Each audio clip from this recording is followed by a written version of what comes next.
Greetings, all you creative people out there, and welcome to episode 8 of And So the Mind Reels podcast. This episode, I'm going to talk about bad habits that can make things get really weird. In my years of theater, I've worked with some actors who had some really weird habits, little odd idiosyncrasies that made their performances awkward to watch. Why did they do it? Where did they learn that? Why is no one saying something? Several references are shared from my book called The Basic Onstage Survival Guide for Amateur Actors. Stay tuned.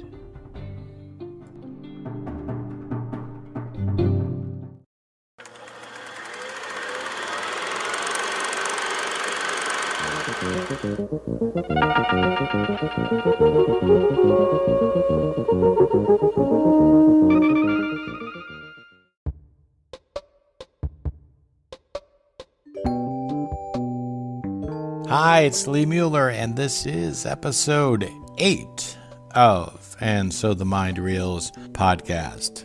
Today, I wanted to talk about idiosyncrasies. Yes, idiosyncrasies, bad habits people have that I have known in the performing arts field. Now, having said that, I don't want to limit this to your mental scope by thinking, more of this theater, performing arts stuff. You could really take what I'm going to talk about, and I'm sure you've known somebody in any line of industry or business or construction work or whatever, and just went, that guy, the way he does that thing, it's kind of weird. Now, I have to preface this all by saying that one of my own little neuroses that I've had my whole life is I am very hyper aware of what it is that I do and how I appear to people. And when I got into performing arts, theaters especially, I had to be very conscious of how I appeared because I was in front of a whole lot of people and they were all looking at me. And if I looked weird, I knew it and I felt it, and it was amplified because of my personality. And when I was in my very first roles in high school, and I would get feedback notes from the director, saying, when you're doing this, you kind of are doing this, so stop doing that, and you're saying this word wrong, and don't lean to the side when you. So everything was kind of amplified, and so I kind of collected in my mind all the little idiosyncrasies and little bad habits I was doing. And I couldn't help but notice other people at the same time doing really odd things. So, having established that is why I've kind of collected these over the years and noted them down. I've been in theater for a very long time, and I have witnessed some really strange performances. Now, I'm not speaking about a particular actor's take on a role, like how he or she performed as a character in a play, but more specifically, the little strange habits a particular actor either did or gave to the character that really had nothing to do with the role itself.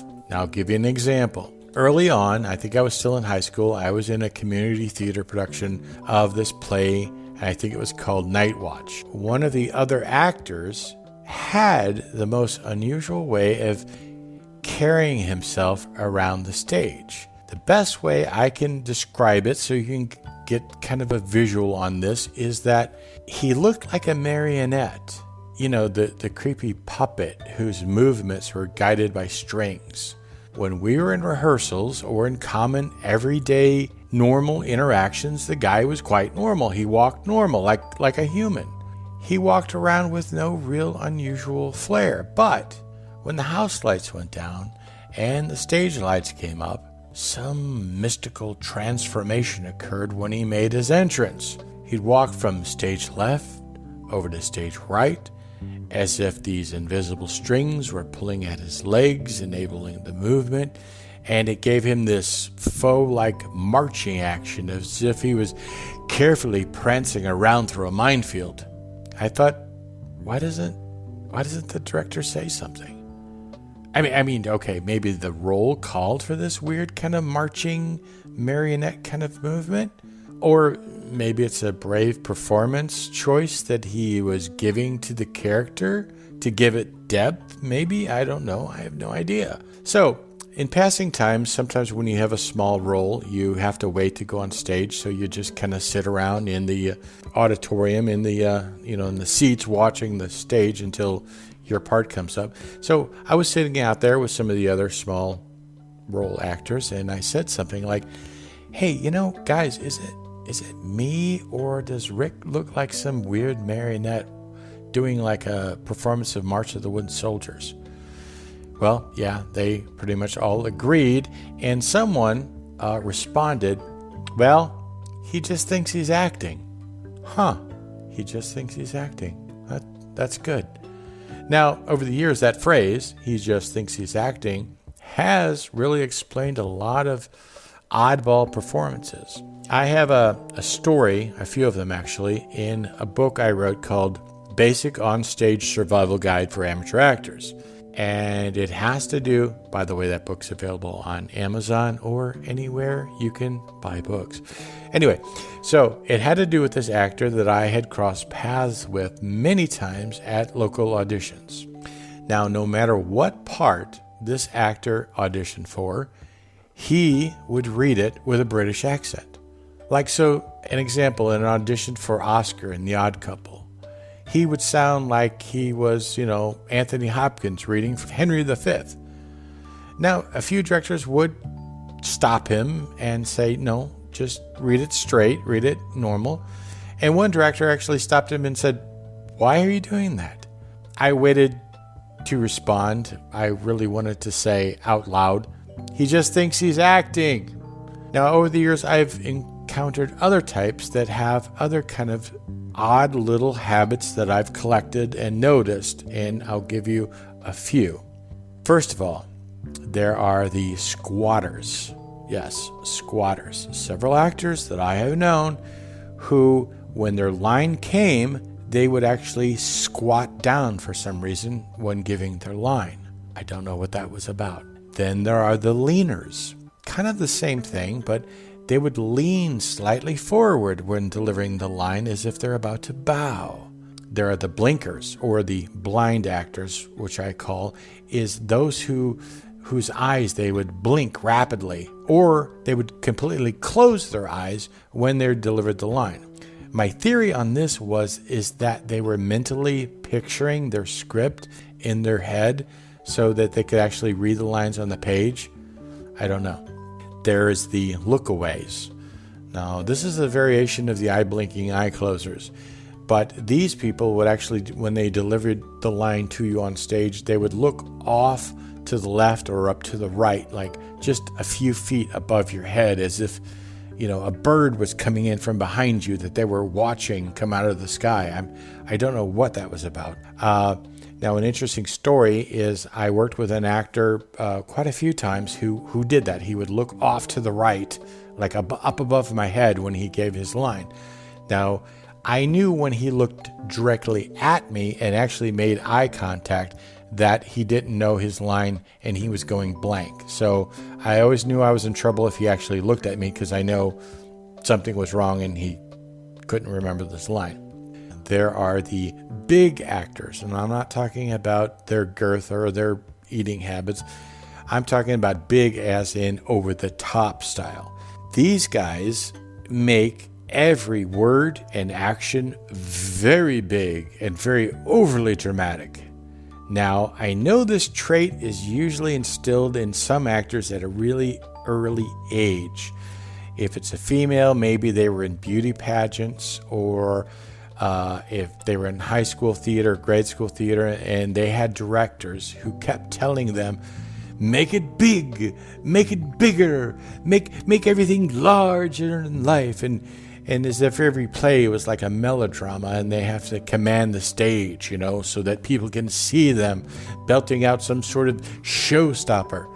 And, that's fine for those types of shows, but, straight drama or straight whatever, it gets kind of like, why are you doing that? Stop that. Just stop doing that. And finally, there are the Iambic Actors. This is what I call them, Iambic Actors, who deliver every line with a poetic cadence, as if they're reciting a sonnet or they're singing some sort of song. They'll deliver the line and it has this kind of monotone thing that comes up and goes back down like this. And they're just like, like breathe, please breathe in there, stop. Now, while many of these traits are bad habits that were either learned or taught, many of them, I think, were derived from some inner perception of what it is to perform. Going back to the phrase, they just think they're acting. So when they get on the stage and they do whatever they need to do, they use what they relied on, and it was these strange little habits. Okay, when I'm acting, this is what I do. I lean forward. I squat down. I look up over to the left, or I close my eyes. It's just something they've picked up that they can't shake, that no one's just come up to them and said, stop doing that, stop it. For example, the iambic actor may have had Shakespeare as a reference or an association when it comes to theater, and believes that every phrase, every line uttered on the stage must sound exactly like Shakespeare. Sure, that's great. If you're doing Shakespeare, wonderful, go for it, man. But if you're in a contemporary role, it doesn't really fit. Now, as for me, I had a bad habit when I started out, and is what I could call it is swallowing the end of my lines. Sounds really weird, I know.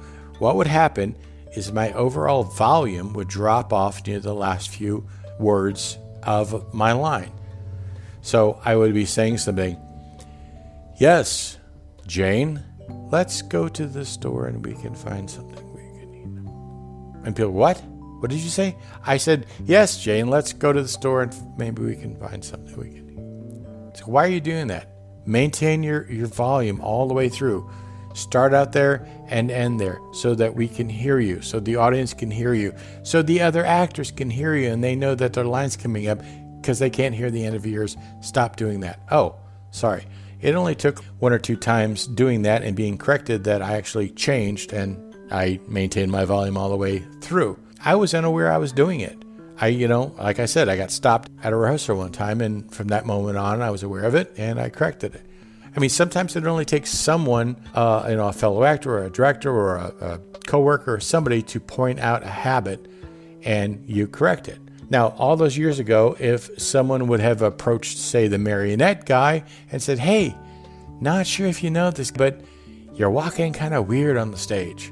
It may have helped or it may not have. I don't know. And the actor who used the British accent for everything he read for. I mean, a few of us mentioned the British accent didn't work really well in contemporary things. Like, if you're doing an American play, like, doing something by Mamet or Shepard or something like that, British accent's not really going to work in that part, guy. But hey, he just couldn't break the habit, I thought it would, but he thought he was acting. The lesson here basically is simple. If you take all the preconceived notions that you have about acting or about whatever it is you're doing, if you're a musician, you think, well, when I play this song, this particular passage, this is how I have to do it. This is how I saw them do it on MTV. So that's fine. If it works for you, great. You have to be open a little bit to change. If someone gives you some constructive criticism and says, it's kind of weird the way you're doing that, maybe you want to think about maybe stop doing it that way. If you're not open to that, then God love you. Have a career, but you're going to have a weird habit going on. Maybe some of the bad habits or the misguided instruction you received early in your career are kind of hindering you. The mental scripts that you have in your mind may not always work for the play scripts that you have in your hand. If you stand up straight and deliver your line as opposed to squatting or leaning or looking off, won't alter your overall performance, but you'll look weird. Just keep what you think is acting or what you think is doing sales or doing ballet or doing marketing or whatever it is, whatever habit that you think, when I'm doing this is how it's done. Keep a few avenues open there. Keep a few options to change that. You'll be, I think, a little bit more successful. And so the mind reels.